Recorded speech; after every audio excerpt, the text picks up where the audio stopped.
देखिए कि जंग में ये सूरत हाल पैदा हुई, शहीद हो गई मर्द, उनकी बेवाएं मौजूद हैं। रिसात माब सल्लम एक रहनुमा के तौर पे अल्लाह का पैगाम पढ़ के सुना रहे हैं, तो सबसे पहला सवाल क्या पैदा होता है कि खुद अमल कर रहे हैं कि नहीं कर रहे। तो आप सल्लम ने इसके बाद ये जो 3 शादियां थी, मज़ीद 3 निकाह किए, और उसमें पहला निकाह हफ्सा बिनते उमर से, दूसरा निकाह ज़ैनब बिनते खुज़ैमा से है, और तीसरा निकाह उम्मे सलमा से। ये जो हफ्सा बिनते उमर हैं, इनके शौहर थे खुनैस, ये बदर में शहीद हो गए। ये सईदना उमर की बेटी है। इसके बाद ज़ैनब बिनते खुज़ैमा, ये उबैदा इब्न हारिसा की मनकूहा हैं, वो भी शहीद हो गए बदर में। तीसरी है उम्मे सलमा, उनके शौहर भी ओहद के मैदान में ज़ख्मी हुए। और उसके बाद अब ये देखिए कि ये वो ख़वातीन जिन्होंने आपके लिए हिजरत की, जिन्होंने आपके मिशन के लिए कुर्बानी दी। मैं सिर्फ एक मिसाल देता हूँ उम्मे सलमा की। ये जो उम्मे सलमा है, जिस वक़्त हिजरत का वक्त पेश आया, तो ये उम्मे सलमा रज़ी अल्लाह ताला अन्हा और इनके शौहर अबू सलमा, इन लोगों ने फैसला किया कि सलमा उनका जो बेटा है उसके साथ हम हिजरत करेंगे। हुआ क्या? हुआ ये कि ख़ानदान के लोगों ने बच्चे को अपने कब्ज़े में ले लिया, माँ से बच्चे को अपने कब्ज़े में ले लिया। शौहर की शुजाअत और बहादुरी देखें कि बेटे और बीवी को कुर्बान करके वो मदीना हिजरत कर गए कि अल्लाह के रसूल के आगे मैंने लब्बैक कहना है, तो बेटा भी कुर्बान और बीवी भी कुर्बान। इनको आने देते हैं तो अल्लाह ले आएगा, नहीं तो मैं तो जाता हूँ। आप पीछे देखें उस औरत की हालत कि उसकी गोद से बच्चा ले गए ख़ानदान वाले।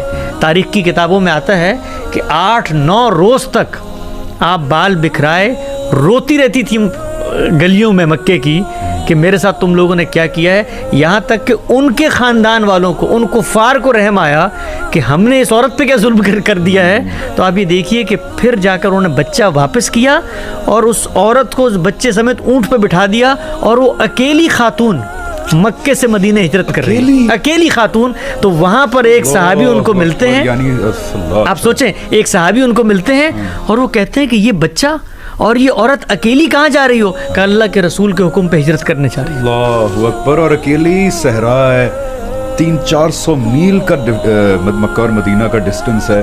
महीना अकेली एक खातून एक ऊंट पे एक बच्चे के साथ उस तपते हुए सहरा में। ये पहलू हैं उन शादियों के, इसलिए प्लीज गौर से सुने जरा, बिकॉज हमने शादियों को ना एक वो, ये खातून पहुंची है मदीने।